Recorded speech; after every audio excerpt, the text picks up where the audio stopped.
Hoxwabiskum. I'm out here working on restoring some more figurines.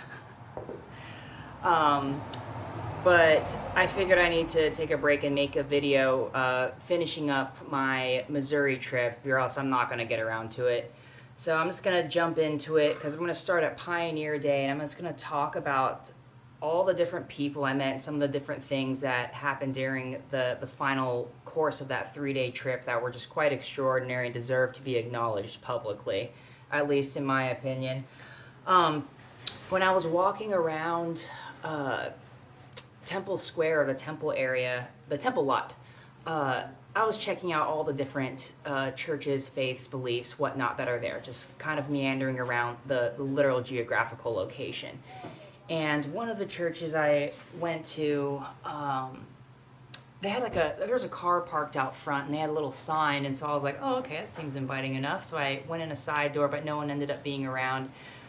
So I went out, and as I was leaving, there was a garden, like a large garden plot across the street, and there was a lone man standing there in there.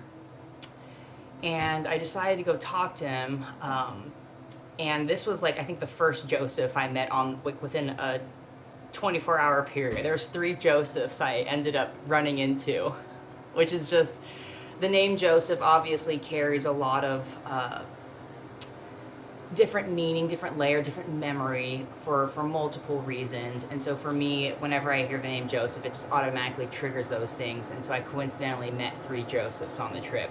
So my first Joseph, he was actually the caretaker for the houses that the church, I guess, were in charge of. The old time houses, I guess you could ask to get in them or whatnot, because he's the one that was in charge of, him and his wife lived on the property and were in charge of that facility or whatnot. And he shared some beautiful words. He was just out in the garden picking stuff, because it's a community garden that they utilize to supply food in their kitchen and also to the community at large in the area.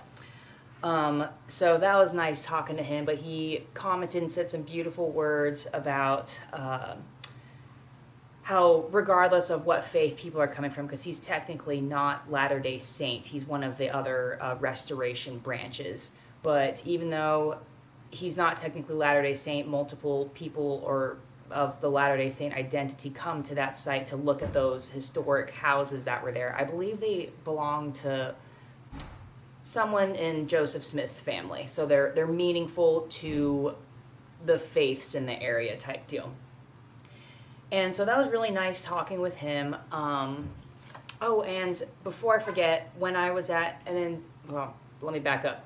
Then I went to Pioneer Day, but before I went to Pioneer Day, earlier in the day, I went to Liberty Jail, and I always like to take a little brochure or some trinket token of where I've been. And I chose this one.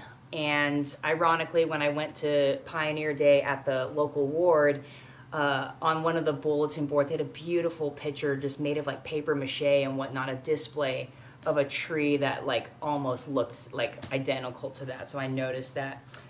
But at Pioneer Day, oh my gosh, I was floored by just the stories that people shared.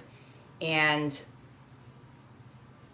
part of the reason I went to Missouri was to personally hear the stories, personally meet the people that carry these records of memory and significance to create modern day moment in time type deal.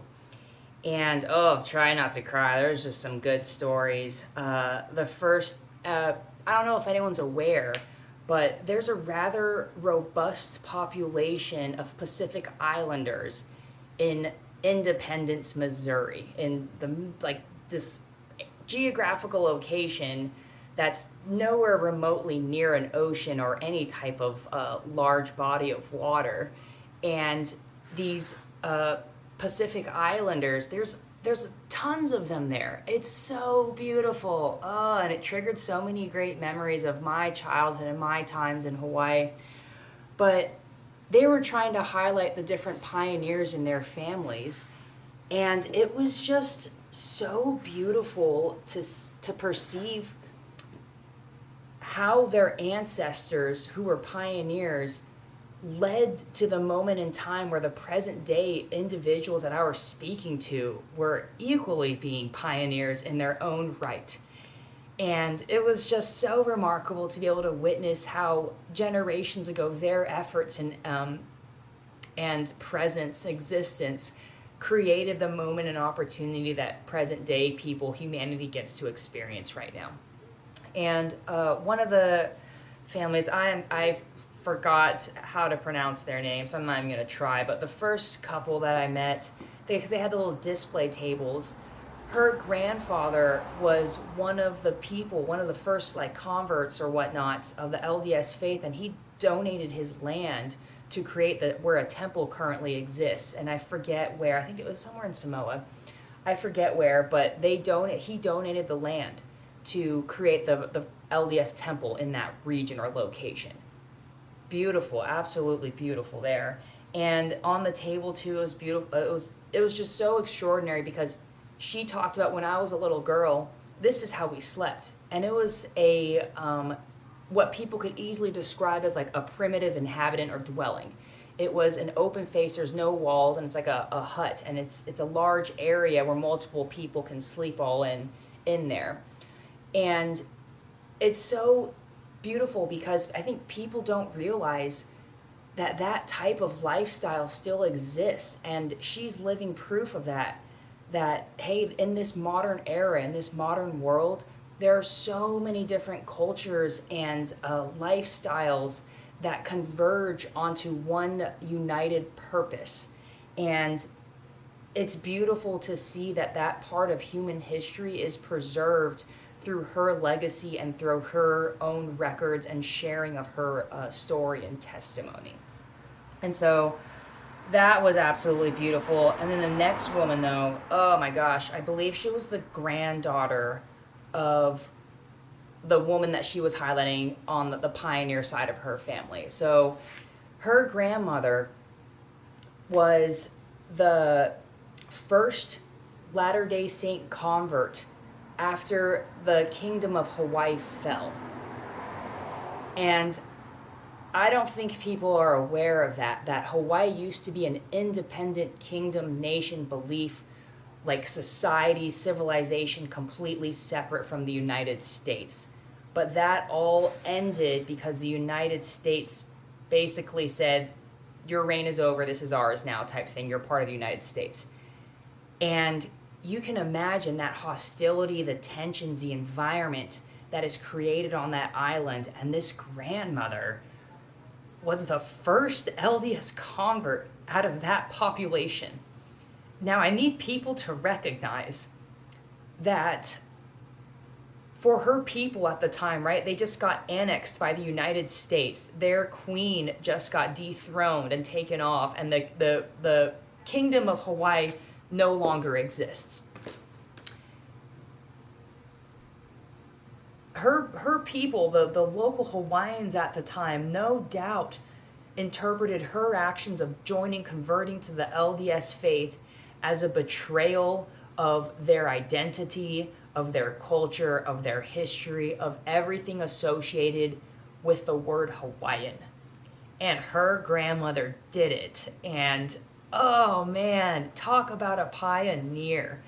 Does anyone realize how much fortitude and resilience and belief and faith, all sorts of things, are required to be that first person to do that, especially in an environment that is not welcoming or is not very embracing of this new perspective coming in and saying it's theirs, or like, absolutely floored by that.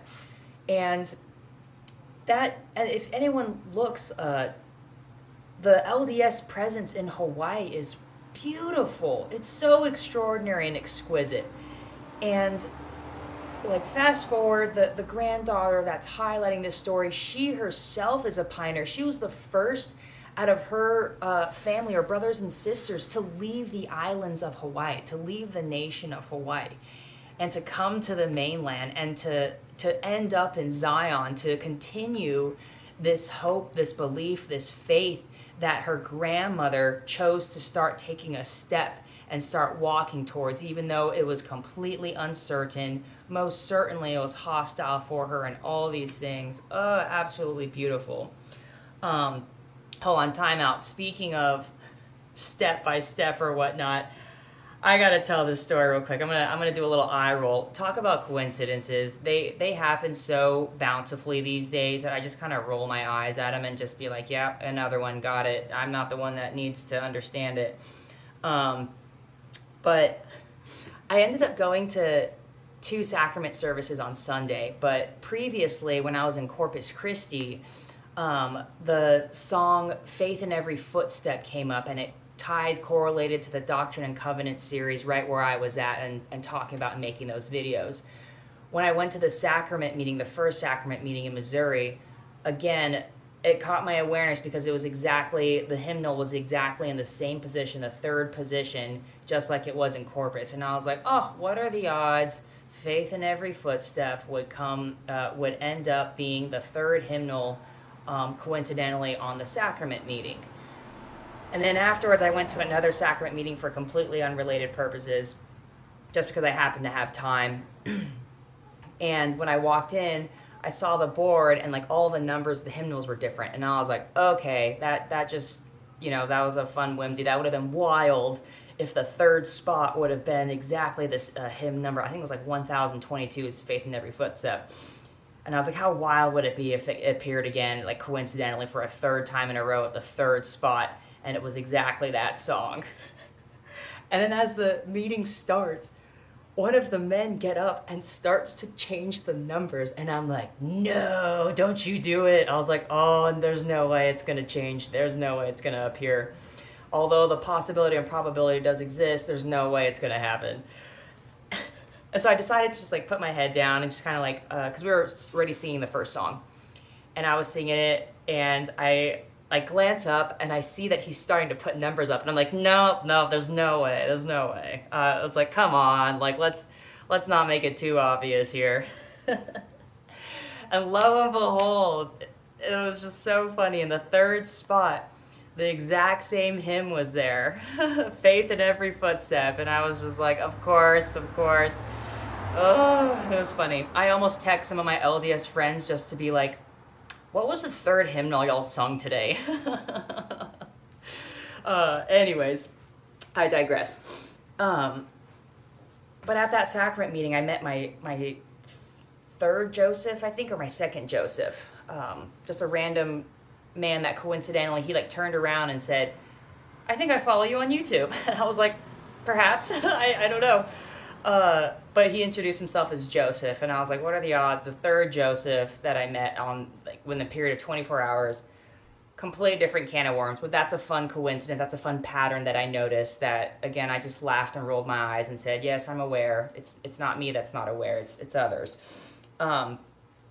So going on to Pioneer Day, it was super fun though, because the family I stayed with. I do not know how to pronounce their last name, so I'm not even going to try it. I'm going to call them the A family, like Captain America, like the A, like, the A family. Because their last name started with an A. They were so extraordinary to hang out with the kids and interact in their environment and seeing everything. We rode they had like an old-fashioned like Pioneer wagon that came that was pulled by mules.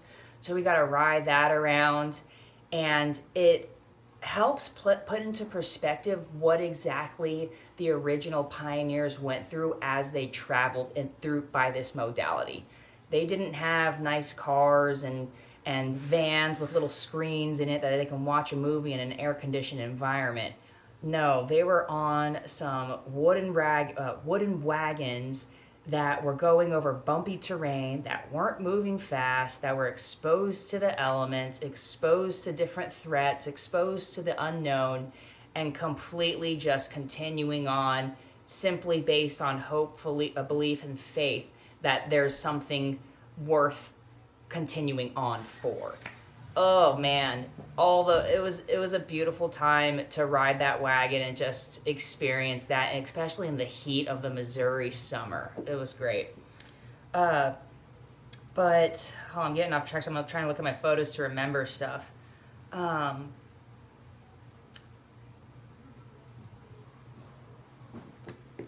else happened? Oh, at the Pioneer Day, one of the greatest things, again, there's a huge Pacific Islander culture that's present there. They even had like the traditional roasted pig, like a pig roast, that they have for like various celebrations and whatnot, and that was amazing. And they also did at the end dances, like the traditional dances of the various Pacific Islanders. And I'm going to include a clip of one of them because you have to hear their voices singing and the dancing. And it was I wrote it down, the Maori. They're I forget what they're officially called, the Maori, I believe. The New Zealanders. And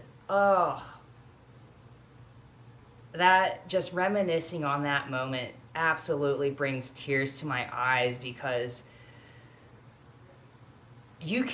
song often conveys the historical record. That's like the old school oral tradition of how you preserve records, how you pass them on through generations. And the songs they were singing, the words, the harmonies, you could easily perceive just generation after generation of struggle, hardship, and perseverance that is captured in those songs and those movements. And it's such a reverent acknowledgement of the sacrifice and effort of countless of individuals who perhaps never are publicly acknowledged, but played a very critical role in getting humanity to this point in time. And it was just so wonderful. I'll put a clip of that in there so people can experience that as well.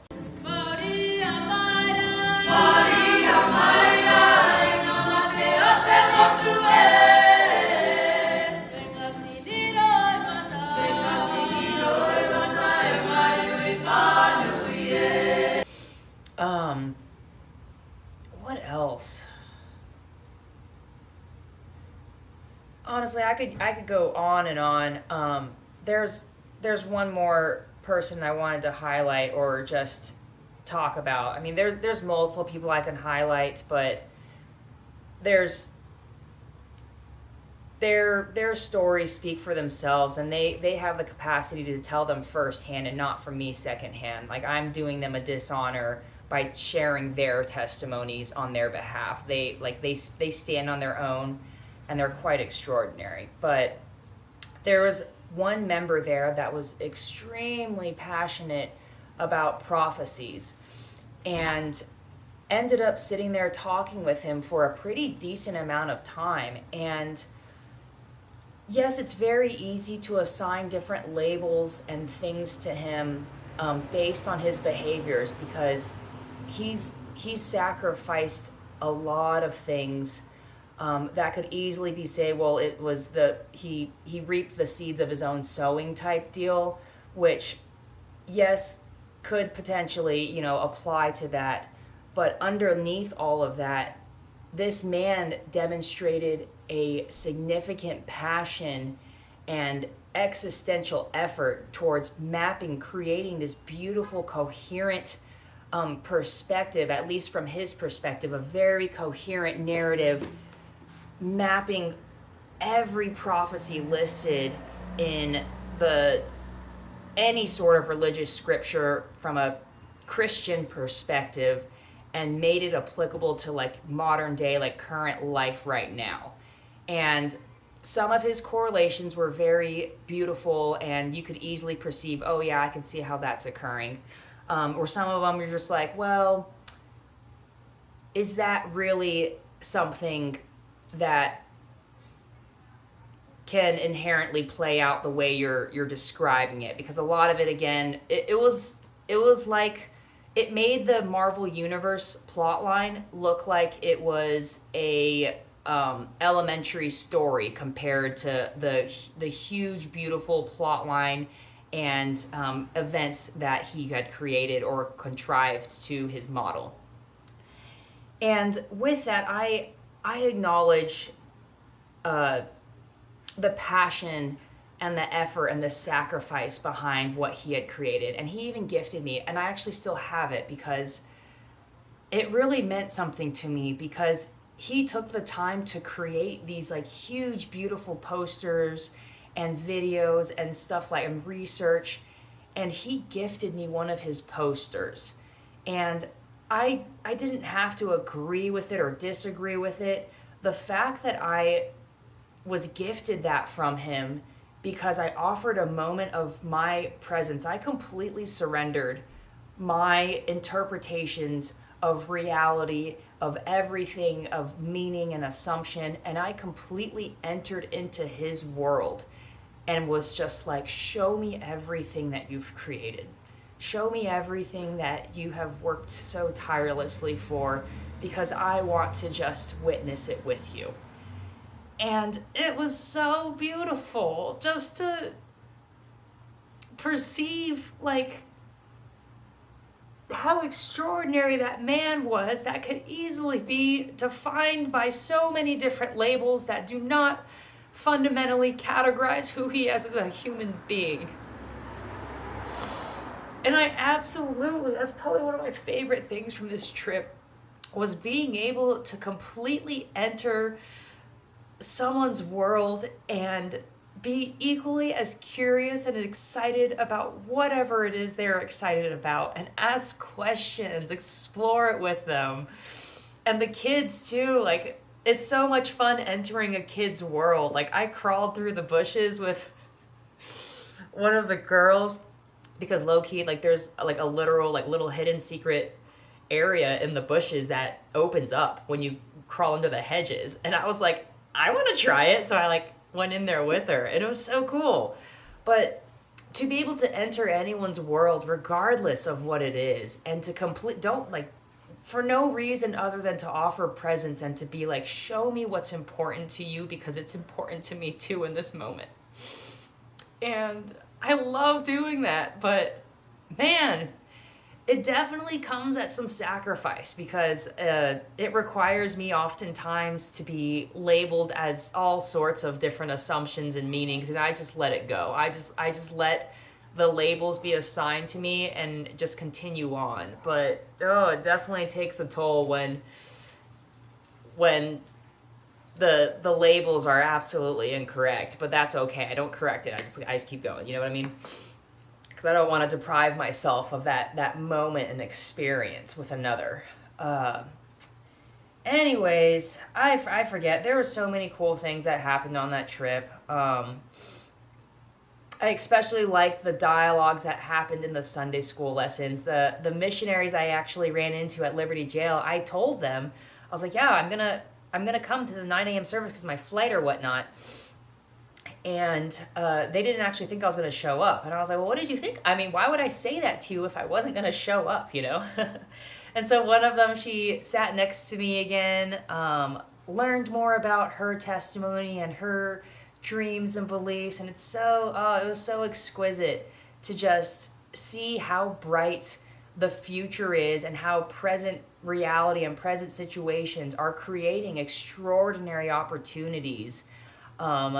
And how the potential for unlocking potential exists and can be accomplished, not waiting for the future, but now. It was so beautiful to see when it did unlock in that capacity, especially in someone so young. Anyways, I think that's all I'm going to really highlight right now. I ended, obviously, let me back up. The reason I went to a second sacrament meeting was because by the temple, I wanted to walk around the temple grounds before I went to the airport. And I over budgeted for my time to the airport for like my rental car return and whatnot, because I wasn't sure how busy the airport was, because I've been some places where it gets too close of a call, so I don't like to do that. But I risked missing my flight to attend that sacrament meeting, that second sacrament meeting next to the temple, because, you know, I'm going to use LDS language. When the Spirit calls you into certain directions, you listen, you know, when you have that internal resonance or that, you know, that covenant communication, if that makes sense. So I went to that, and it was absolutely beautiful. And afterwards, actually, when I was walking around the temple, because I didn't get a chance to go walk around the temple, a couple people stopped me and talked to me because they had no idea who I was, but they remembered some of the discussions from Sunday school that morning, and had quite a beautiful conversation with them, heard their stories about how they even ended up there. And so it was a beautiful way to finish off that that aspect of my visit. So anyways, I'm gonna get going. Pax vobiscum.